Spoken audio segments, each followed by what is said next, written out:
皆さんこんにちは、フーディーボーイです。今回は特別企画になります。以前こちらの動画で恵比寿にある寿司藤正さんのことをまだ予約が取れる穴場の高級寿司として紹介して反響がすごかったです。そして昔から視聴者さんに頂戴してた声として、いつもの食レポだけでなくお店の裏側や雰囲気や大将についてもわかる動画を見たいっていうコメントがたくさんありました。なので今回はその反響が良かった寿司藤正さんの大将に特別に許可をもらって1日密着取材してきました。豊洲市場での仕入れからお店での仕込みと営業まで惜しみなくノウハウも教えてもらったので超貴重映像になっています。なぜ高級寿司は高くても価値があるのか、このお店の何がすごいのか、動画を見たら新しい世界が見えると思います。なので寿司好きの人やそうではない人でも楽しめる動画になっていますので、ぜひ最後まで見ていってください。それでは早速本編へどうぞ。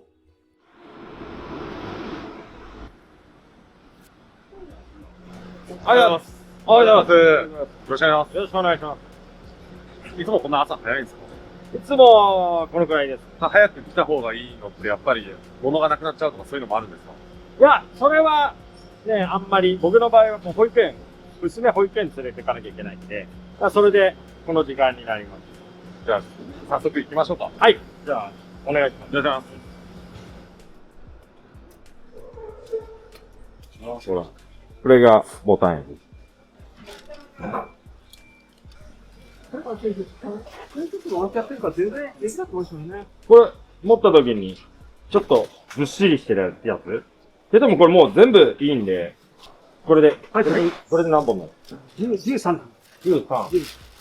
黒むつがいいな。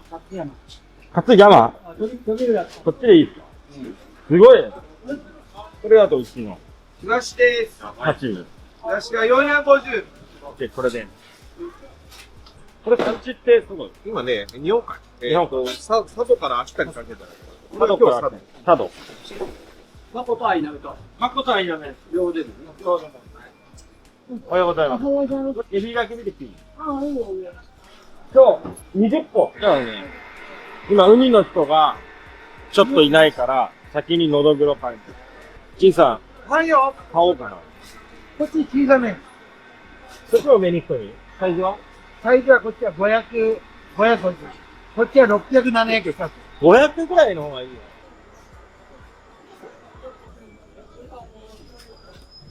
こっち大きめ。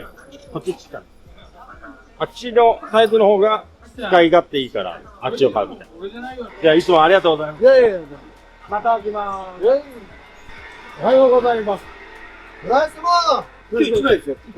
はい。全部やりました。あ、じゃあ、一応こんな感じで。オッケーオッケー。はい。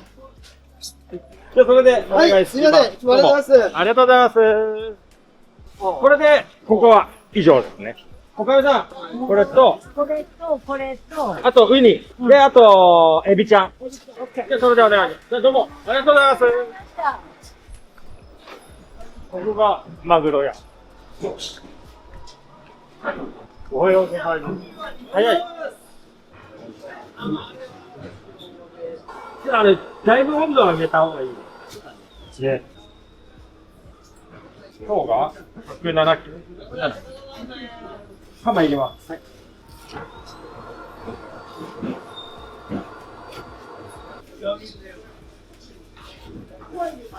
あっちゃんとけどな。20、30ぐらい取れる。OK です。多分これ、薄いですよね。こんな入ってないですよ。これ今切ったばっかだから、どす黒いんですけど、切るとどんどんバーっとこう赤くなってくるんです。これ、すごいもう味がすごい。勉強させていただきます。ここ同じ個体のテイスティングですか？あ、そうです、そうです。ちょっと最初トロの部分もらって、これでさっきトロの部分食べて、トロはもう食べた瞬間にこう、わーっと美味しいんですけど、赤身はちょっとまだ若いから、味が出るまでちょっと時間がかかるから、赤身はもうちょっと寝かしたい。これが大トロの部分。これはもう食べて、すぐ、あ、うまいね。で、さっきの赤身は噛んでって、やっとちょっと出る感じなんで、食べた瞬間にバーンとこう出したいんで、ちょっと寝かせる。じゃあ、それで、はい。今日は、魚も安定しちゃったんで、いい感じで買えました。お疲れ様でした。裏から出てくるのすごいですね。僕が10年以上前から行った時は、やって前の魚をこう買ってたんですけど、やっぱり魚屋さんとこうやって毎回行ってると、裏からこういいのを持ってきてくれたりとか。この後はもう娘さんを保育園に連れてかれるんですか？そうです。娘を保育園連れてって、一回家帰って行くっていう感じです。ではまた後ほどよろしくおはい、願いします。よろしくお願いします。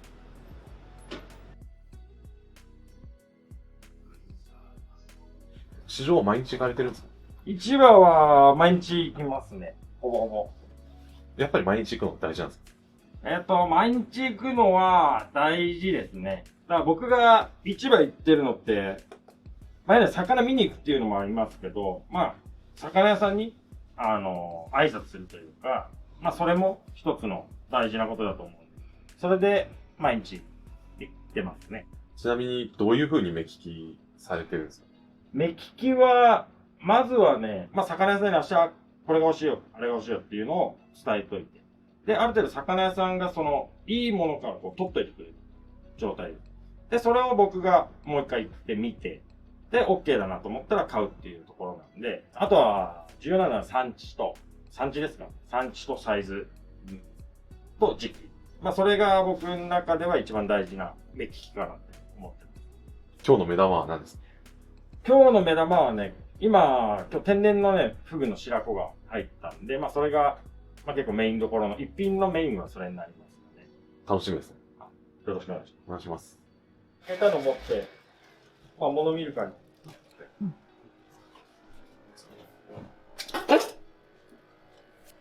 これで簡易的な水槽みたいな感じなんですか？そうです。これがイカ。こっちのヤリイカ。これが白子。さっき言った張りがあるけど、こう柔らかいっていう。で、ここにちょっと血とかがあるんで、この血だけをちょっと取ってあげれば。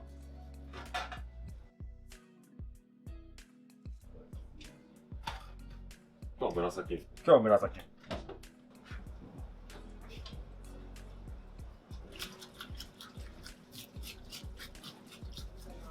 これが、のどぐろ。対馬の紅瞳ののどぐろになりますね。油とか、物とかはすごくいいです。あとはね、お寿司に向いてます、これ。これはマダイです。明石ですね。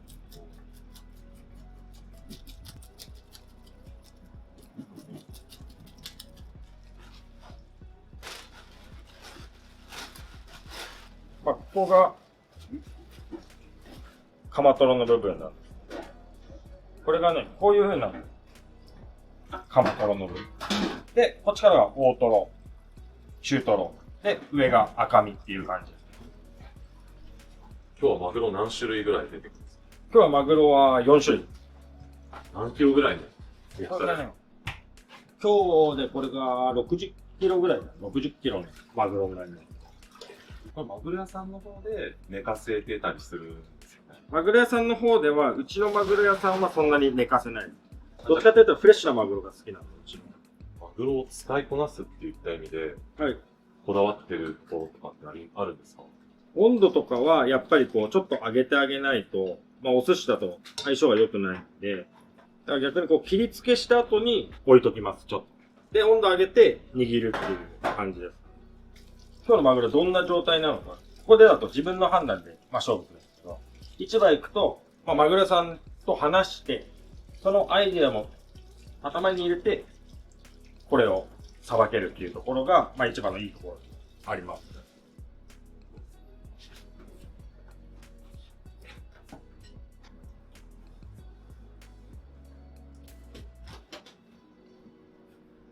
これはもう今日の赤身ですか？今日の赤身です。赤身は漬けないんですね。赤身はね、漬けないです。ただ、漬ける時もありますけど、赤身は漬けるとしたら、浅漬けがっつり漬けないで、切り付けした後にちょっと漬けにしてとかです。ハマって一番さばくの大変そうなイメージあります。けどね、これは慣れです。慣れればそうでもないですか？慣れればそうでもないですしょ。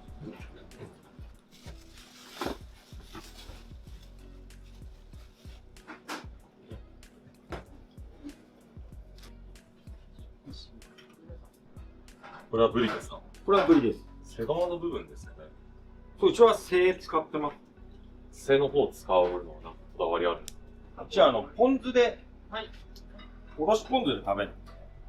だから、どっちかって言ったらブリの味が、も食べてほしいんで。伊藤、そしたらこれブリちょっと先包んで。はい。試合はもう完全に取っちゃう感じなんですね。そう、血合い取っちゃいます。一回ね、油脂持ってって、お湯にくぐらせるんで。黒くなっちゃって見た目が良くないんで。血合いはもう外しちゃいます。これはもう小肌ですか？これが小肌です。小肌は寝かせたりはしないんです。僕のね、締め方結構特徴的で、今つけて、今締めて、で、今日使い切ります。半生みたいな感じになるんですかね？そうです、そうです。あんまりこう、酸っぱすぎない小肌を作りたいというか。塩加減もその日によって変えてるんですか？そうですね、変わります。小肌の状態を見て。そう、状態見て。油多ければちょっと多めに塩したいですし、油が少なければ、まあちょっと減らさなきゃいけないですし。なんかそれは今。これはね、血とかがちょっとでも入ると、出汁美味しくないんで、生臭くなっちゃう。そう、生臭くなっちゃうんで、もう、血のところはもう落としちゃいます、僕の場合は。出汁がね、こう、あんまり濁らないっていうか、綺麗にこう仕上がるんで、なんか上品な感じになるんで、こういうところ、こういうのしっかり綺麗に切ったり。どうぞお湯沸く。と、ちょっとお酒の香りもするんです。ちょっと酒入れても、素晴らしいです。すごいよくわかります。いいですね。はい。氷で冷やしちゃう。冷めたらもうすぐ洗っちゃうんですけど、掃除をしていく感じです。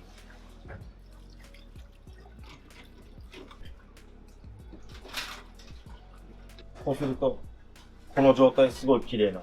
まあ、この後グツグツして、どんどん出し出していくんで濁ってくるんですけど。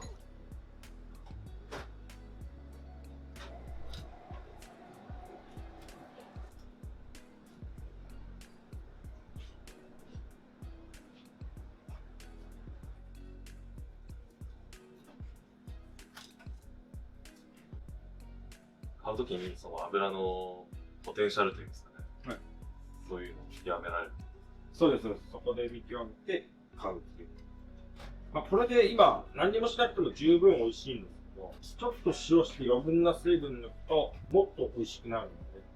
じゃあちょっと今、結構大事な粗汁のとこ行ってみます。はい。で、アクを取りたいんで、油取っちゃうとダメなんで。油とアクとあるんで。アクだけを取る。油取っちゃうと変なし、うまいの取っちゃってるだけなんで。で、このアクだけを取ってあげる。で、こうすると今、アク一発外ですごく綺麗な澄んだ出汁ができるんで。で、その粗はししたら、冷凍庫入れた。で、その小肌が入るぐらいの、はい、あれちょうだい。ボール。はい。この後筋目にしていく感じですか？そうです。まあ、臭みという、あれが抜けたら、これは赤酢ですか？これはね、赤酢と、あとね、赤酒と、まあ、ちょっと配合してる、寸大があって。で、これで一回、塩を落としてる。いきなりこれでつけちゃうと、すごい入り具合が、表面だけみたいな感じになっちゃうんで、まあ、こいつにちょっと、今から酢漬けにしますよ。合図みたいな。ちょっと一回馴染まして。で、この後に、これはちょっと置いて、この後に本漬けになる。で、あえて、これ今、冷蔵庫から出したんですけど、冷たすぎると、あまり入っていかない。ただ逆に言えばこう、ぬるすぎると、青魚がだらけちゃうんで、ちょっとだけ常温に戻ったら、つけます。塩当ててたやつですね。これで、本日のタイの完成。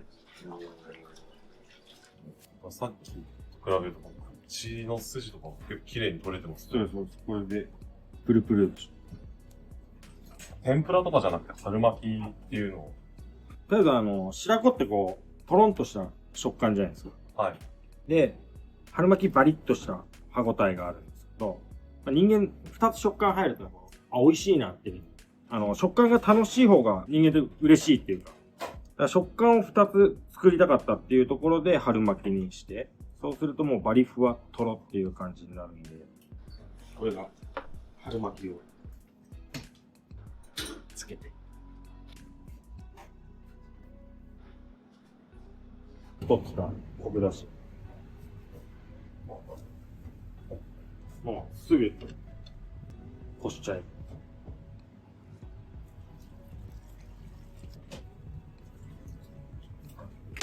これでだいぶ魚の味は出たんで、次は昆布をちょっと足してあげたいんで。で、今度下げたとこに昆布入れて、ここからは昆布を出す時間。だいぶいい感じ。1時間もつけてないですかね。だいたい10分から30分の間って感じですか。これで小肌も完成になります。これが5タイムですか？5タイムですね。これ何グラムぐらいですか？これでね、7、80ありますね。場所はどこですか？北海道のね、増毛。うわ、まあ、一番いいとこの、有名ですね。有名なとここのくらいの大きさで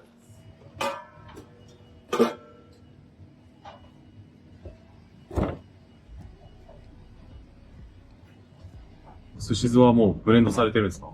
これはもうそうですね、うちの調合で作ってますね。シャリの硬さとか、こだわりあるんですか？シャリの硬さはね、そこまで、硬くも柔らかくしてないですね。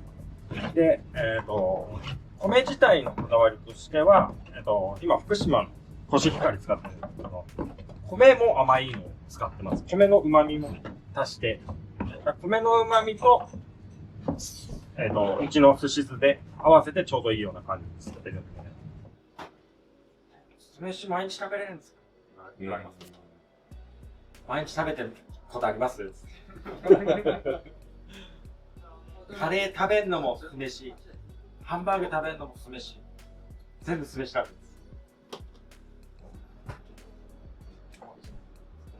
はい、いただきます。いただきます。よし、おはようございます。ありがとうございます。昨日言っとるように、お客さん100集中してね、全員が。もうお茶なけ、もう、本当に人数いんだから、お茶なければお茶も差し替え、もうこれ毎回言ってること。で、ドリンクなければドリンクない。お客さんにストレスないような感じで、頑張っていきましょう。はいはい、じゃあ、お願いします。お願いします。ここからオープンまでに何をやるんですか？これは最終の準備です。まずは、お客さんに出すネタを、このネタケースに入れて、あと後ろで味付けですね。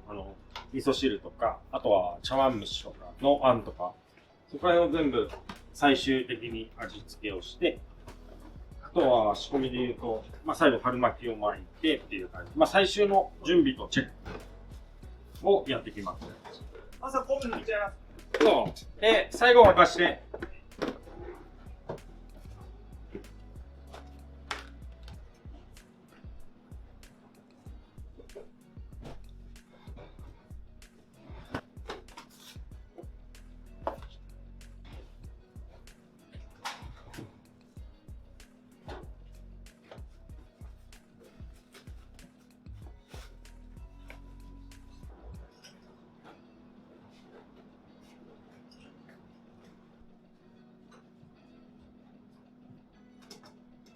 どんな食感になるのかもう今から楽しみです。多分ね、イメージとはね、違う食感になるんですよね。ふぐ皮って、このまま食べるとコリコリしてる感じなんですけど、こうになると、とろっとした食感に変わるんで、まあ、白子と同じような食感になるんで、それがね、また美味しいので。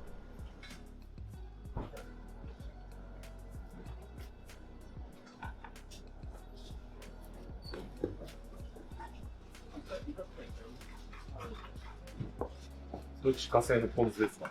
そうです。これは自家製のポン酢で。自家製にしてるのは何か理由があるんですか？作れるものを作った方が面白い。職人魂ですかね。そうですね。めんどくさいんですよ、僕も。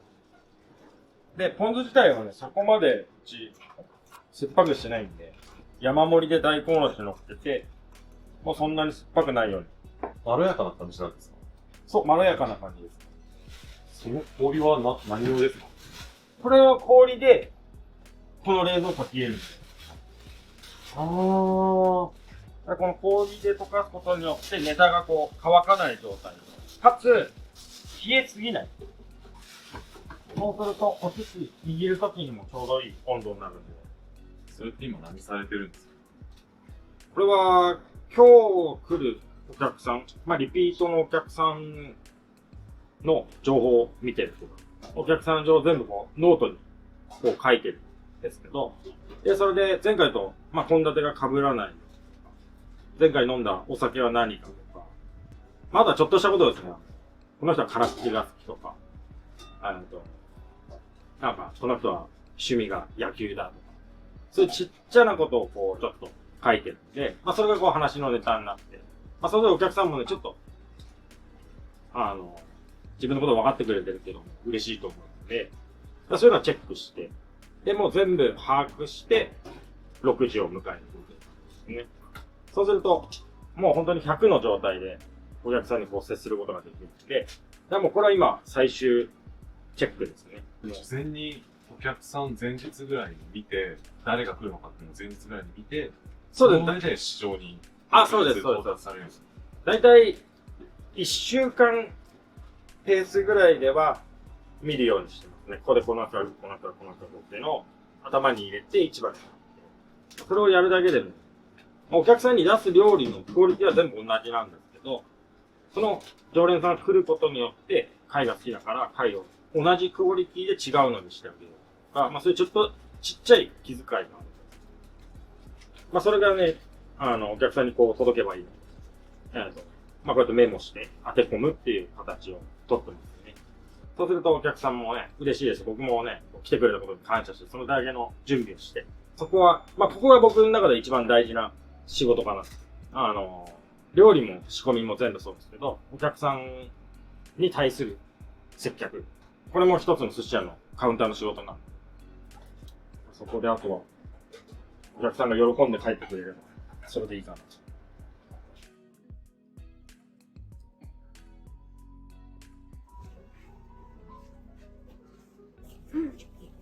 あります。あります。まずはね、うちのシャリを食べてほしいっていうところでね。で、マグロは今日京都の舞鶴のマグロになります。どうぞ。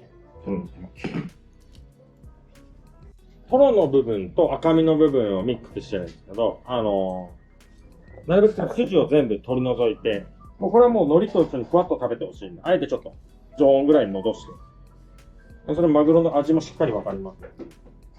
これが今日のネタになりますね。いきなり日本酒行きたくなっちゃうんですね。日本酒持ってきますか？お願いしていいですか？行きましょう。はい。どこのお酒ですか？これは新潟のお酒。ややっぱね、うちお寿司屋さんなんでね、ちょっと辛めのお酒を用意します。ただ最初から結構ど辛いと、ちょっと飲みづらさもあるので、生のお酒なんで、飲み口はふわっと辛いんですけど、その後に辛さが追いかけてくるような感じですね。おろしポン酢と芽ネギ。もうおろしポン酢も芽ネギも結構たっぷりつけてお召し上がりください。大根おろしいっぱいつけても美味しいので。大根おろしは、ね、辛いところと甘いところを混ぜて、で、それでポン酢で混ぜてるので、ポン酢が僕の自家製なので、そこまで酸っぱくしてないので、いっぱいつけても全然邪魔にならないというか、相性がすごくいいので。こちらがお餅のヤリイカになりますね。これ10分ぐらいで一気に炊き上げてるので、中まで味が染み込んでるっていうよりかは、タレつけてお召し上がりください。タレ煮汁のタレですか？そうです、煮汁ですね。はい。もうこれは、だしと醤油と、そういう、どうかな。で、炊いて。でも一気に炊き上げた感じの煮付けみたいな感じですね。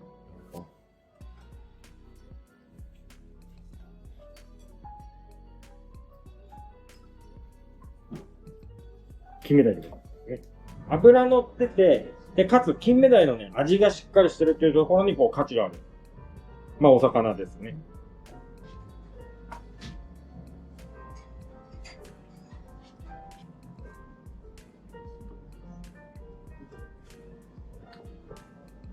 炭がですね。塩とすだちで。炭イカはもう歯切れを楽しむイカになります。作餅系。焼き牡蠣。これ、牡蠣は味付け何にもしてないです。すだちを一滴絞っただけになります。牡蠣の塩味だけで。そう、牡蠣の塩味というよりも、海の味というか、そういうのを楽しんでいただけると。焼いてるんですか？焼いてます。焼いてるというよりもね、こう、洗って、で、焼き台の上に乗っけて、で、あとは勝手にパカって開いたら器に乗っけるだけ。で、すだちを一滴絞っただけなんで。危ないよ。春巻き。春巻き。フグの白子になりますね。これがね、フグの白子と、フグの皮も入ってますね。フグの皮って、コリコリしてるイメージあると思うんですけど、こうになるとね、ゼラチン質なんで溶けたような、まあ、白子と同じような食感になります。これがね、今日のマグロになりますね。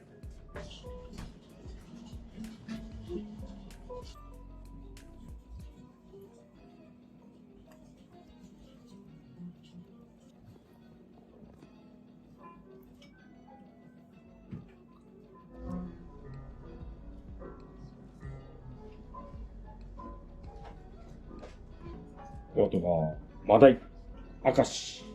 この時期の冬の明石のタイプを5日間寝かせて、旨味出して、で、最後に塩でちょっと締めて、でも本当に余分な水分抜けて、旨味だけこう出すと、ちょっとね、昆布みたいな香りがする。これ結構ね、真冬の明石の特徴なのかな。だから旨味がもう昆布みたいな、昆布締めみたいな風になる。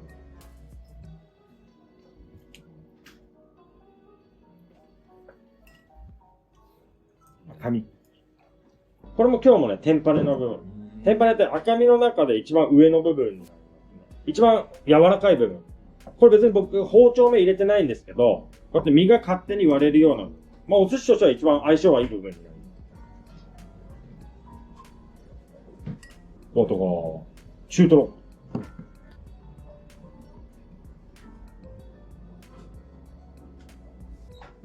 中トロの中でも一番味が濃い部分になります。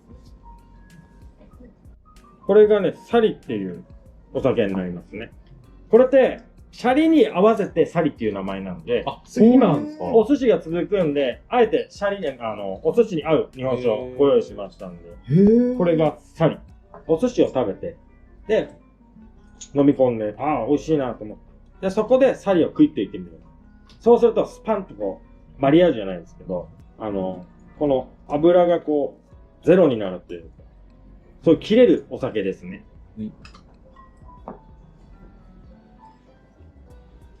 こうとか、トロの漬け、からしでお召し上がりください。ちょっとね、これうちマグロ4種類出すんで、ここはちょっと遊び心で。トロの部分を漬けにして、で、薬味をわさびからからしに変えて、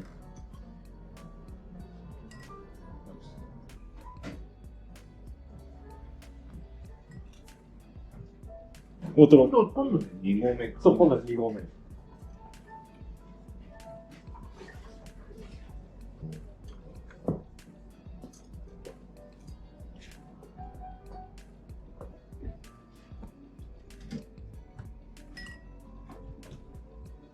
小肌でございます。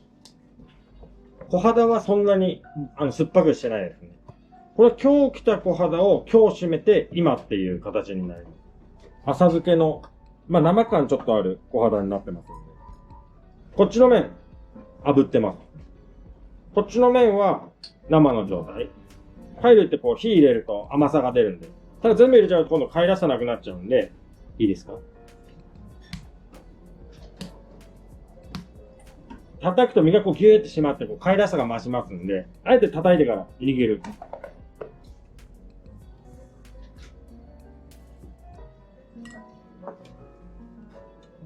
ホッキ貝。炙った方はサクってこう入るの。サクって入るところと、あとちょっと貝らしいムニュってしたところ、両方ある。食感が2つ入るとこう人間でこうすごい、ああ、美味しいな、楽しいなっていうふうに思うんで、それも狙ってのちょっと炙りになりますね。米の旨味すごいですね。ごそう。米がね、銀のいろはって言って、ま。はい。米が特徴的なお酒なんですよ。よく日本酒でこう、山田錦とか、そういうのが有名になってくるんですけど、これ銀のいろはって言って、ちょっと変わった米を使ってる。これまず茶碗蒸しの上にシャリ。で、その上にね、これが、すっぽんになりますね。結構ゼラチンの部分が使われてる。そう、すっぽんで、ここはゼラチン質なところと、あと、ちょっと鶏肉みたいな、こう、身の部分とありますので、この上からかけてるあんが、すっぽんをね、3時間煮込んで取ったスープになりますね。こちらを今、あんにして、今日はね、すっぽんの茶碗蒸しご飯でございますね。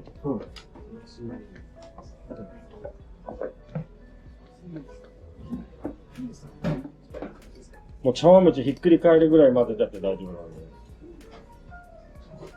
これがすっぽんの味になりますね。僕が板前になって一番感動したのはすっぽんの出汁かもしれないと言ってもいいぐらいですね。車エビ。結構大きいですね。もう大きいですね。大体ね、僕の場合は 40g 近い車エビを仕入れてます。で、味噌がついてる状態。これって、生きてるエビをね、そのままボイルすると、味噌ついたままになる。魚の時は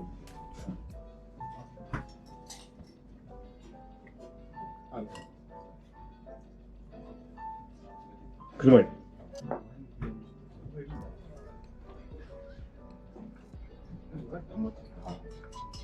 車エビでございますね。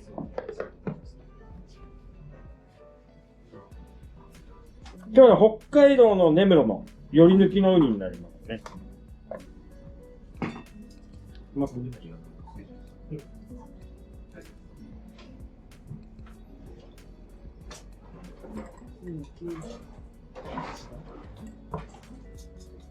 ウニでございますね。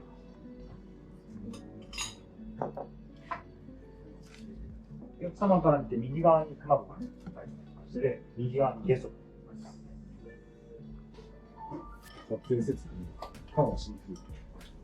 時間前から出していいよ。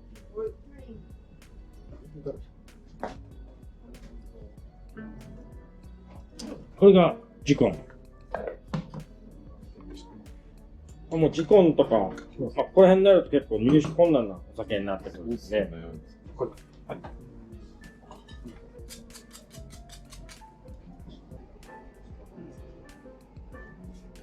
音が似合う。まずはね、塩と柚子で召し上がりください。穴子はもうふわふわに炊き上げてますので。こちらが爪、タレバージョンですね。先お願いします。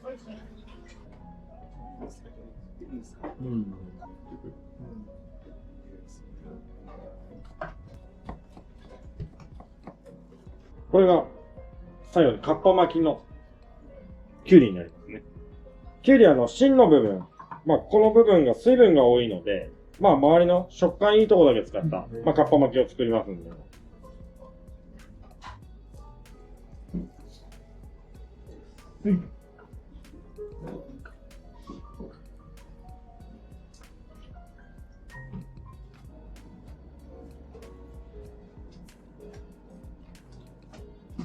美味しいです。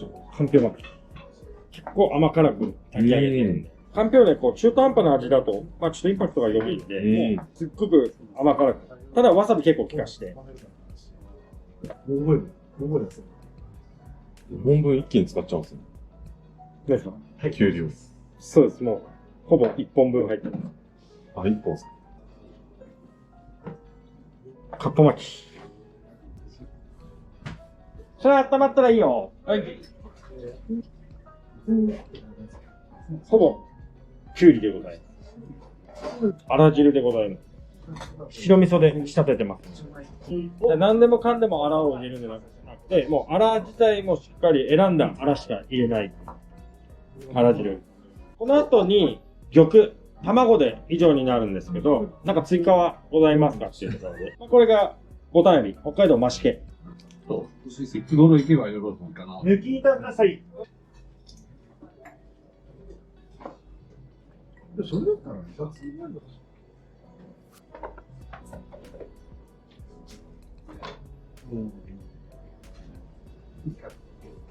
これ、下げていい？美味しい。日本酒残すでしょ。で、今のが味噌の部分。で、ここで、最後、握りが。ドローンに見つけました。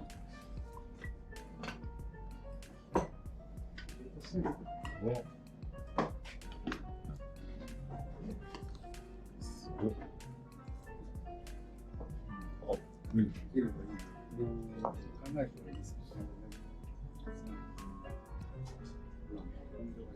雑炊も。冒頭が玉、卵。何？一応ね、こちらでコースが一通りになりますので、どうもありがとうございます。どうもありがとうございました、いつも。またお待ちしておりますので。どうもありがとうございました。最後、店長だけ気をつけてください。どうもありがとうございました。またお待ちしておりますので。ありがとうございます。